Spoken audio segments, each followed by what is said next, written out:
Korea, Pusan is a super special place. It's the birthplace of the church in Korea. The first meeting place ever built in Korea was built there.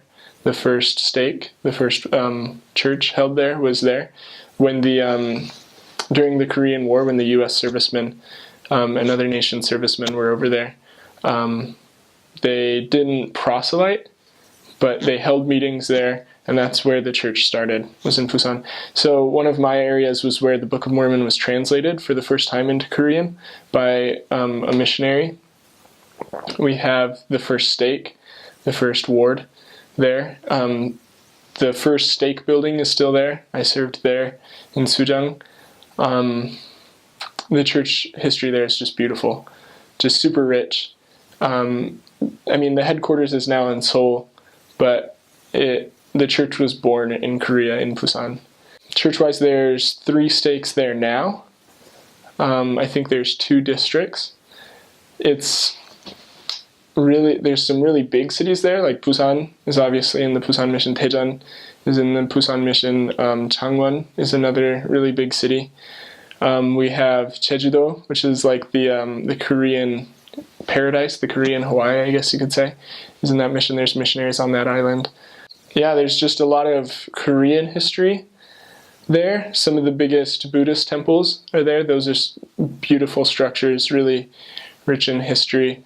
The Pusan perimeter during the Korean War was established in our mission. So you see a lot of really old buildings, a lot of really old people there as well, because during the Korean War, that was really the only place that wasn't decimated. So there's rich modern history there. Church-wise, the people are so faithful. There's some really, really amazing people. There's been some really hard things in church history in the Pusan area, but the people that have remained active and the people that are leading the church there now are some of the most faithful, some of the most wonderful people that I think you could meet anywhere.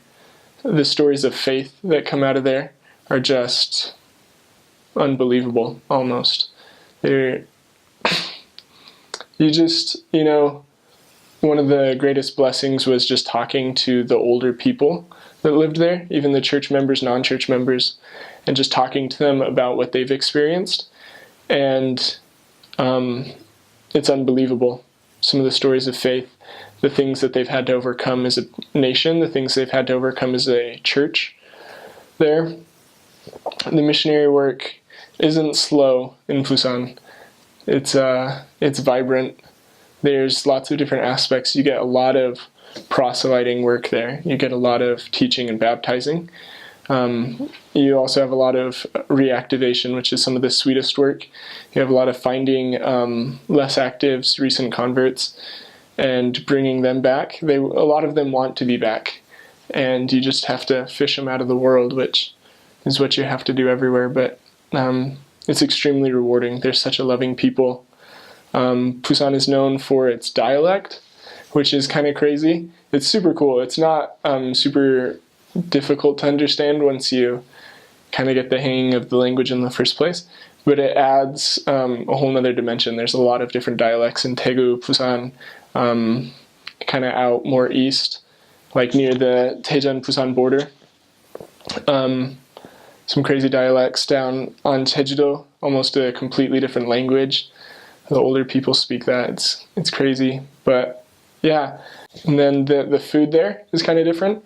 It's a lot more seafood. I guess Korean food in general is a lot of seafood, but Pusan is known for its seafood especially. A lot of raw fish, which is really, really good. A lot of different kind of cooked fish. Squid, octopus, sea squirts, I guess is what they're called in English. Just a lot of different interesting food. Oysters. It's famous down in Dongyang for their oysters. Just super, super diverse. Culturally, I guess. Maybe not diverse isn't the right word, because it's pretty solidly Korean, but I guess you could say rich, culturally rich. It's so different from American culture and European, Australian culture. It's so different, but they're so loving. They go out of the way to help you. We were on a bus several times, and we didn't know where to get off. We were looking for an address, and we didn't really know where we were because it was in a different part of the city that we had never been to. And I just asked the guy next to me, I was like, hey, do you know where this place is? And everybody around you knows that you're a foreigner speaking Korean, and so heads snap around and look at you. And then everybody wants to jump in and help. We had literally the entire bus get out of their seats and try to find this place and where it was on the bus map. We had people get off the bus at the stop and walk us to the place we needed to go. Turned out not to be the place that we needed to go, so they were like, well, I don't know where it is, let's go ask this guy. So, these random people that we had no idea who they were, they didn't know who we are, but they got off the bus with us, took us to a place, took us to another place, asked questions for us, and then those people, they were working at, I think it was a fish store or something, but they took us the rest of the way to the place where we needed to go, and that was super common. It's a really Buddhist place. Some of the biggest temples are in Pusan. So from my experience, inside of the people that say they're Buddhist, there's a huge range of what they believe and what they practice. So, if you ask somebody what religion they are and they say Buddhist, that doesn't tell you a whole lot, because they may still believe in Jesus Christ. They may not believe in a God at all, or they may believe in lots of gods. They may believe in one God. So there's lots of different types of Buddhism. There's a lot of different Christianities, I guess forms of Christianity there. You'll see a lot of churches. There's a lot of people that say they're Mugyo, which I guess translates to atheist, but more like agnostic, I think would be a more appropriate way to kind of define that. Maybe they don't believe that there is no God, but they just don't believe that there is a God, or they don't know him. I think Doctrine and Covenants explains it really well. It says there's lots of people kept from the truth because they know not where to find it. And that's kind of it. They're looking for it. They look for it in a lot of different ways.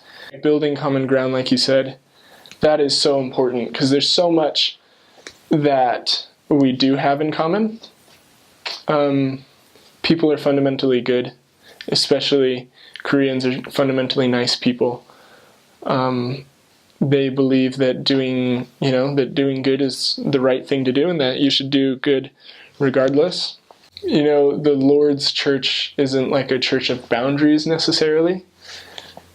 I think since every one of us is a child of God, we all retain kind of fundamental beliefs. So some of those beliefs were that people are fundamentally good, that we need to look beyond ourselves.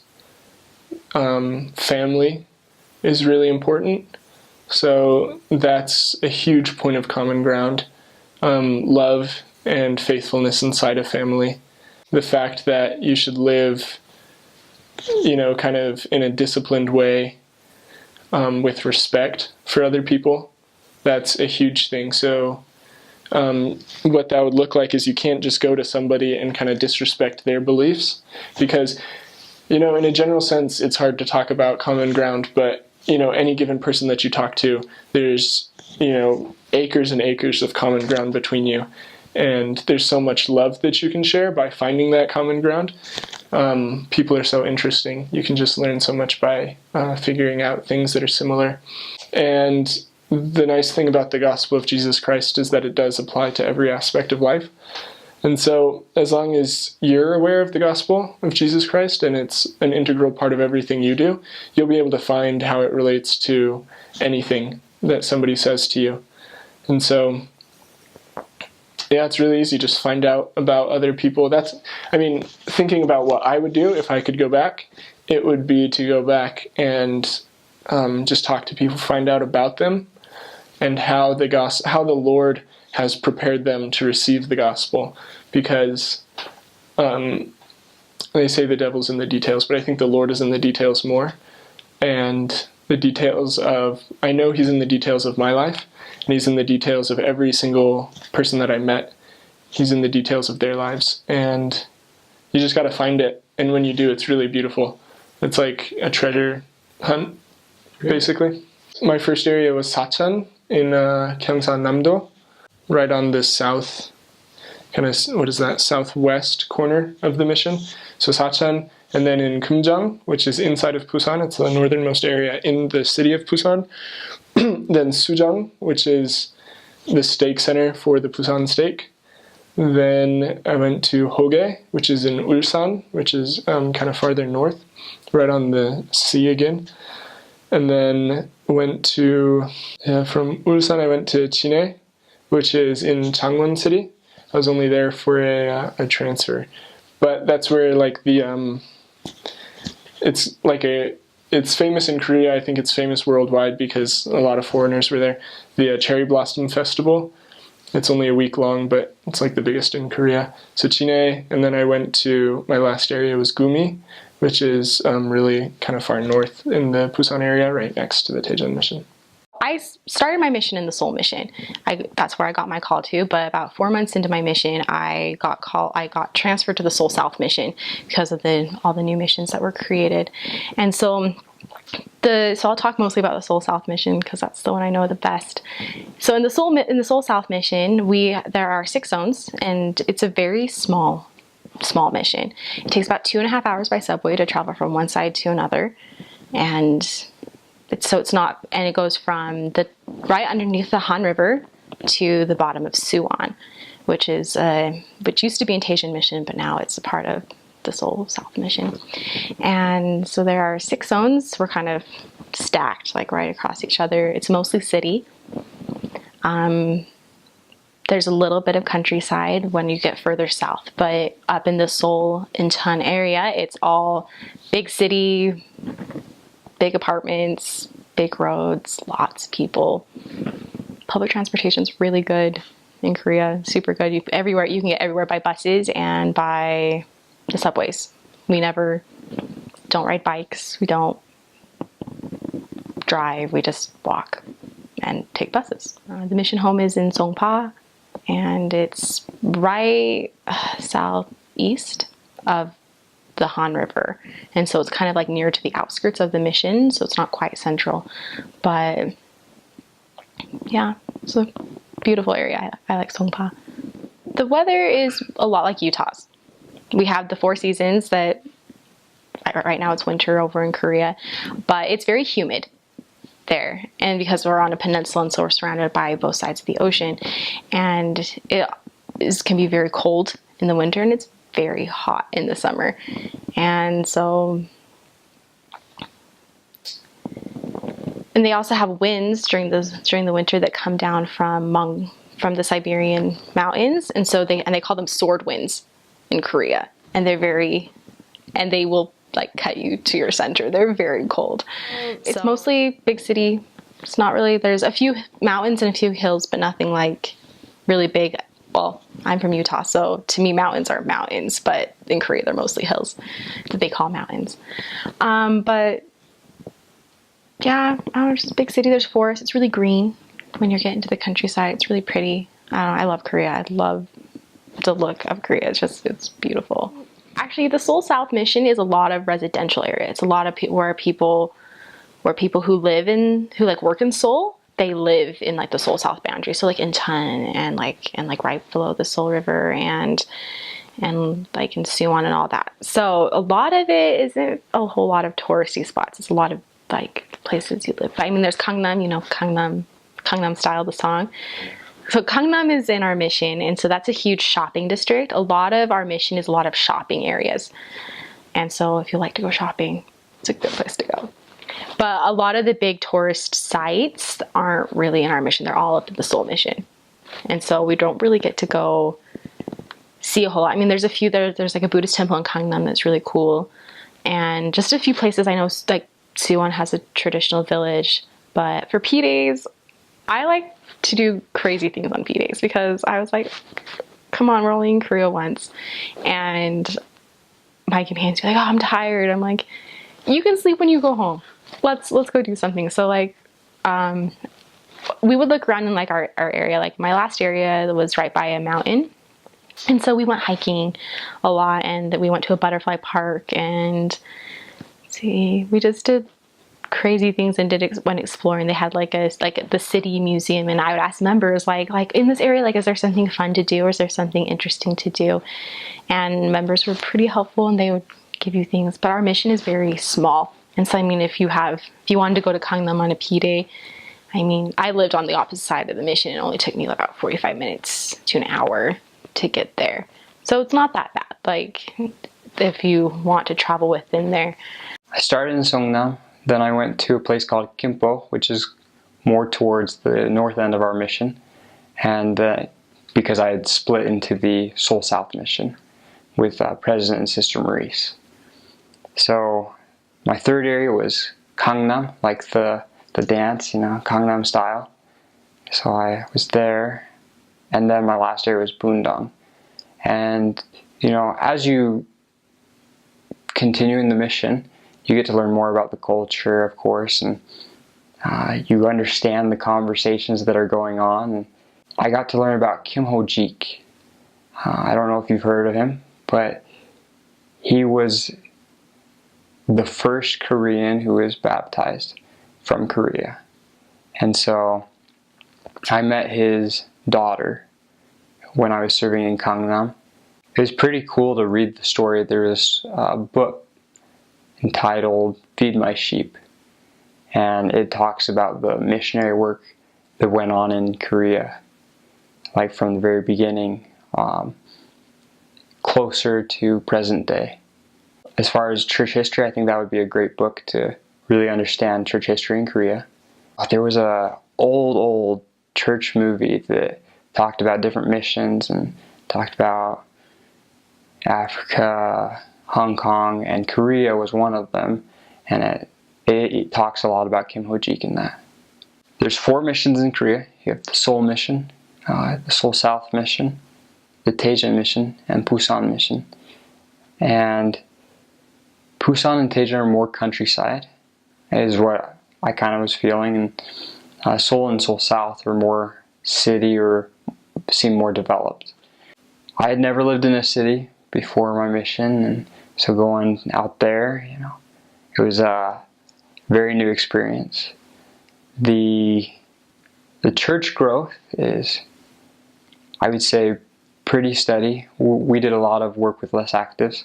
Area to area, the ward size really varied. I mean, you could have a ward where every Sunday around 60 people came, to a ward where you had about 180 come every week. So it varied pretty drastically. Korea is like the Bible Belt of Asia.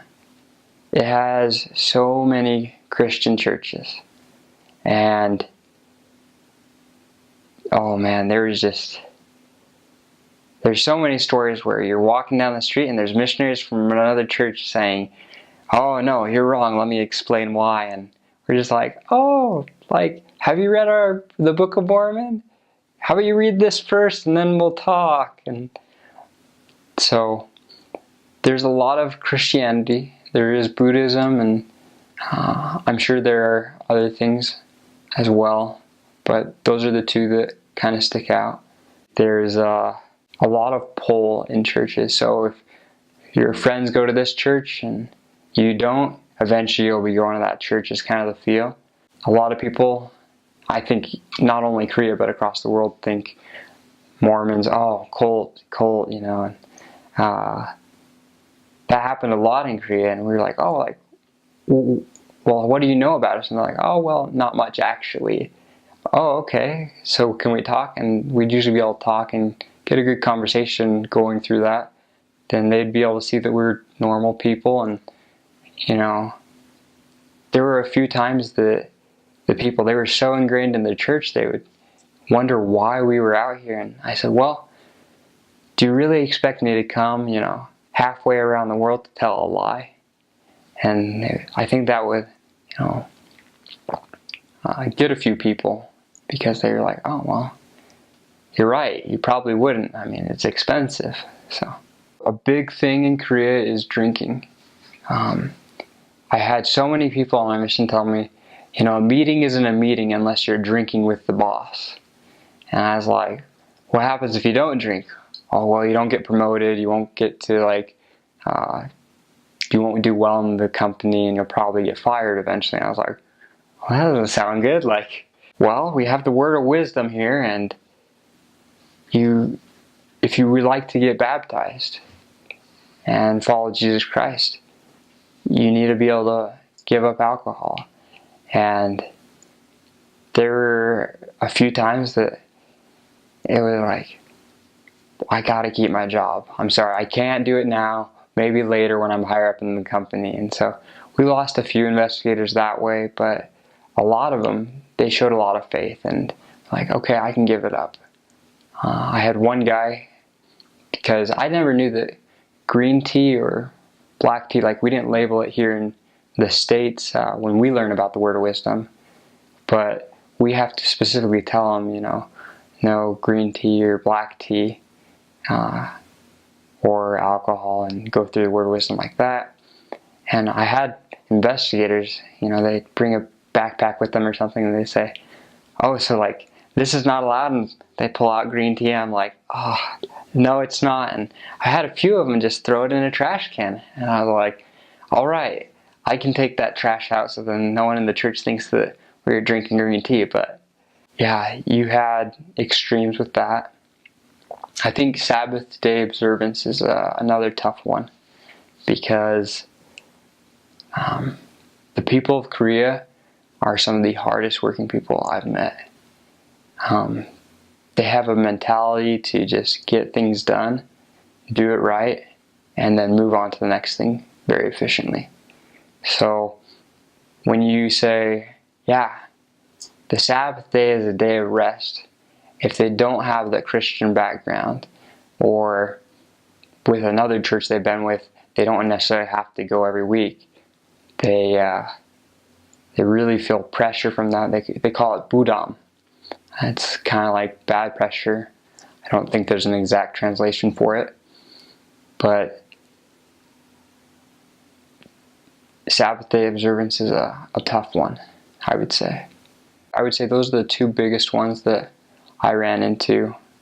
Other than those, I think that the people of Korea are very open to the message of the restoration of the gospel.